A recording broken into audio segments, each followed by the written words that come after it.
सीधे आपको लिए चलते हैं पेरिस। प्रधानमंत्री नरेंद्र मोदी वहां संबोधित कर रहे हैं सीईओ फोरम को। मैं देख रहा हूं कि आप सब इनोवेट, कोलैबोरेट और एलिवेट उस मंत्र को लेकर के चल रहे हैं। आप सिर्फ बोर्डरूम कनेक्शंस नहीं बना रहे हैं, आप सब भारत फ्रांस स्ट्रेटेजिक पार्टनरशिप को भी मजबूती दे रहे हैं। साथियों, मेरे मित्र राष्ट्रपति मैक्रोन के साथ इस फोरम से जुड़ना मेरे लिए प्रसन्नता का विषय है। पिछले 2 वर्षों में यह हमारी 6ठी मुलाकात है। पिछले वर्ष राष्ट्रपति मैक्रोन हमारे गणतंत्र दिवस के मुख्य अतिथि थे।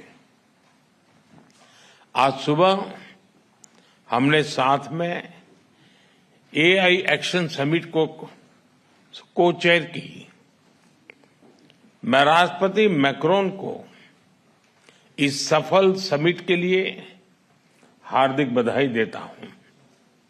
साथियों, भारत और फ्रांस केवल लोकतांत्रिक मूल्यों से ही नहीं जुड़े हैं।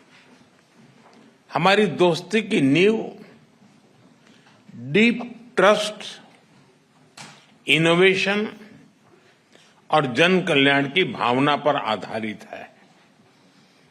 हमारी साझेदारी केवल दोनों देशों तक ही सीमित नहीं है।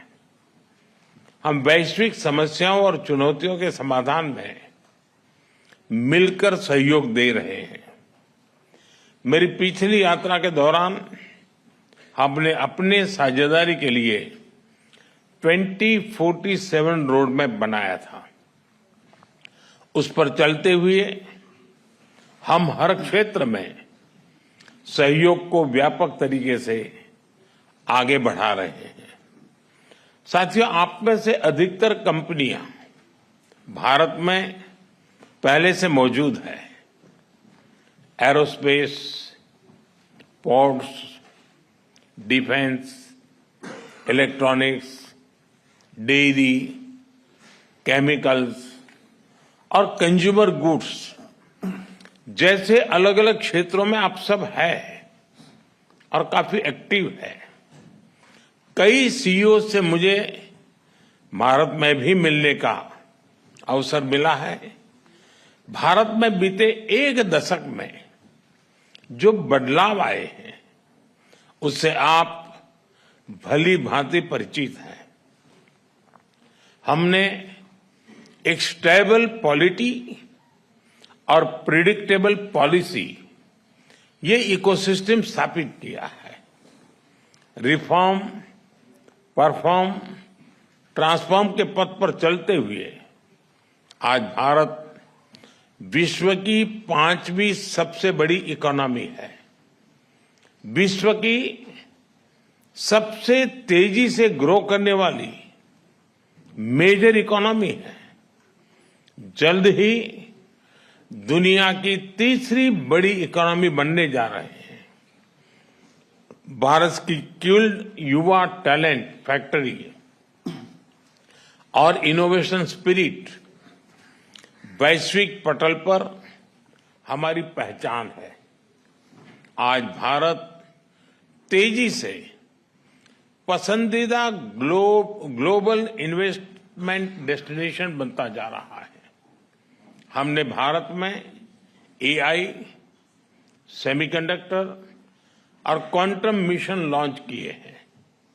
डिफेंस में हम make in India and make for the world को प्रोत्साहित कर रहे हैं।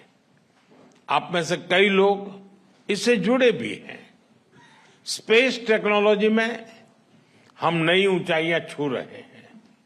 इस सेक्टर को एफडीआई के लिए खोल दिया गया है। हम भारत को तेजी से एक ग्लोबल बायोटेक पावर हाउस बना रहे हैं। इंफ्रास्ट्रक्चर विकास हमारे लिए प्राथमिकता का विषय है और इस पर हम सालाना $114 बिलियन से अधिक का पब्लिक एक्सपेंडिचर कर रहे हैं। हमने मैसिव स्केल पर रेलवे ट्रैक बिछाए हैं, टेक्नोलॉजी का इस्तेमाल कर रेलवे को मॉडर्नाइज और अपग्रेड कर रहे हैं। 2030 तक 500 गीगावाट के रिन्यूएबल एनर्जी के लक्ष्य की ओर हम तेजी से अग्रसर हैं। इसके लिए हमने सोलर सेल मैन्युफैक्चरिंग को बढ़ावा दिया है, क्रिटिकल मिनरल मिशन भी शुरू किया है, हमने हाइड्रोजन मिशन हाथ में लिया है। इसके लिए इलेक्ट्रोलाइजर मैन्युफैक्चरिंग को बल दिया गया है। 2047 तक हम 100 गीगावाट न्यूक्लियर पावर का लक्ष्य लेकर चल रहे हैं। मुझे बताते हुए खुशी हो रही है कि इस क्षेत्र को प्राइवेट सेक्टर के लिए खोला जा रहा है। हम एसएमआर और एएमआर टेक्नोलॉजी पर फोकस कर रहे हैं। साथियों, आज भारत डाइवर्सिफिकेशन और डी रिस्किंग का सबसे बड़ा केंद्र बनता जा रहा है। कुछ दिन पहले हमारे बजट में न्यू जनरेशन रिफॉर्म्स अंकित किए गए हैं।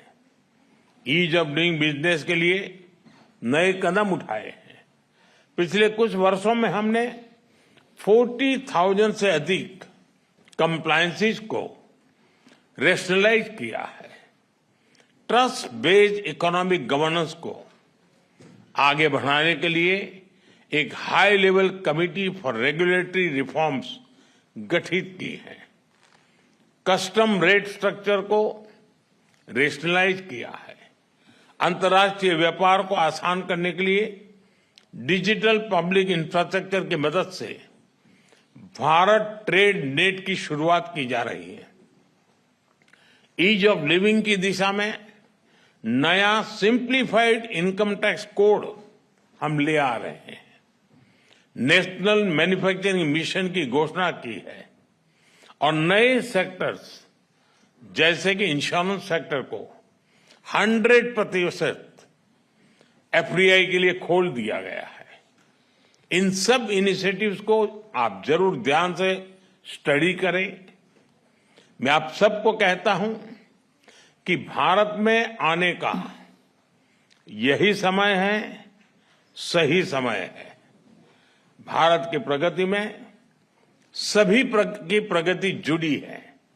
इसका एक उदाहरण एविएशन क्षेत्र में देखा गया, जब भारतीय कंपनियों ने हवाई जहाजों के लिए बड़े ऑर्डर्स दिए और अब जब हम 120 नए एयरपोर्ट्स खोलने जा रहे हैं तो भविष्य की संभावनाओं का आप स्वयं अंदाजा लगा सकते हैं। साथियों, भारत के 1.4 बिलियन लोगों ने 2047 तक विकसित भारत का संकल्प लिया है।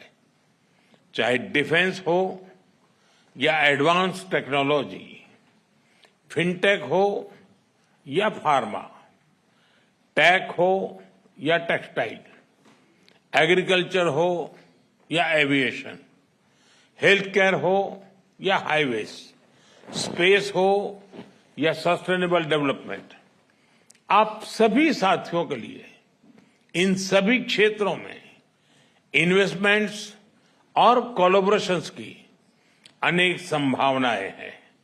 मैं आप सभी को भारत की विकास यात्रा से जुड़ने के लिए आमंत्रित करता हूं। जब फ्रांस की फिनेस और भारत का स्केल मिलेगा, जब भारत का पेस और फ्रांस का प्रिसिजन मिलेगा, जब फ्रांस की टेक्नोलॉजी और भारत का टैलेंट मिलेगा, तो सिर्फ बिजनेस लैंडस्केप ही नहीं, ग्लोबल ट्रांसफॉर्मेशन होगा। एक बार फिर अपना कीमती समय निकालकर यहां आने के लिए आप सभी का बहुत बहुत धन्यवाद करता हूं। तो प्रधानमंत्री नरेंद्र मोदी सीईओ फोरम को संबोधित कर रहे थे और उन्होंने कहा कि ये दुनिया और आगे जाएगी आर्टिफिशियल इंटेलिजेंस के साथ। जब भारत का युवा, जब भारत का टैलेंट एआई के साथ, अत्याधुनिक तकनीक के साथ मिलेगा तो एक नए आयाम को हम छू पाएंगे। भारत स्पेस टेक्नोलॉजी में नई ऊंचाइयां छू रहा है।